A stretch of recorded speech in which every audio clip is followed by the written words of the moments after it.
സ്വർണ്ണപ്പാളിക്ക് പുറമെ ശബരിമലയിൽ നിന്ന് പഞ്ചലോഹ വിഗ്രഹങ്ങളും കടത്തിയതായി മൊഴി. രമേശ് ചെന്നിത്തല പരാമർശിച്ച വ്യവസായിയാണ് പ്രത്യേക അന്വേഷണ സംഘത്തിന് മൊഴി നൽകിയത്. ഉണ്ണികൃഷ്ണൻ പോറ്റി ഇടനിലക്കാരനായി പണമിടപാട് നടത്തിയത് ശബരിമലയുമായി ബന്ധമുള്ള ഉന്നതനെന്നാണ് വ്യവസായിയുടെ മൊഴി. 2019-ലും 20-ലുമായി 4 പഞ്ചലോഹ വിഗ്രഹങ്ങൾ ശബരിമലയിൽ നിന്ന് കടത്തിയെന്നാണ് വ്യവസായിയുടെ മൊഴി. രമേശ് ചെന്നിത്തല നൽകിയ മൊഴിയെ തുടർന്നാണ് പ്രത്യേക അന്വേഷണ സംഘം വ്യവസായിയുടെ മൊഴി രേഖപ്പെടുത്തിയത്.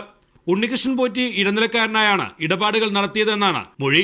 വിഗ്രഹങ്ങൾ വാങ്ങിയത് ഡി മണി എന്നറിയപ്പെടുന്ന ചെന്നൈ സ്വദേശിയായ വ്യവസായിയെന്നും മൊഴിയിൽ പറയുന്നു. വിഗ്രഹങ്ങൾ കടത്തിയതിന്റെ പണം കൈപ്പറ്റിയത് ശബരിമലയുമായി ബന്ധമുള്ള ഉന്നതനെന്നും വ്യവസായിയുടെ മൊഴിയിലുണ്ട്.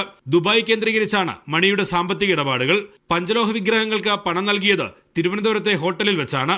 മണി വിമാനമാർഗം തിരുവനന്തപുരത്തെത്തിയായിരുന്നു ഇടപാടുകൾ.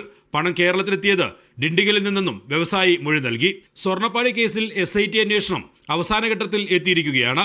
അതിനിടെയാണ് പഞ്ചലോഹ വിഗ്രഹങ്ങൾ കടത്തിയെന്ന വ്യവസായിയുടെ മൊഴിയുടെ അടിസ്ഥാനത്തിൽ കൂടുതൽ വിവരശേഖരണത്തിനൊരുങ്ങുകയാണ് പ്രത്യേക അന്വേഷണ സംഘം. മീഡിയ 1 തിരുവനന്തപുരം.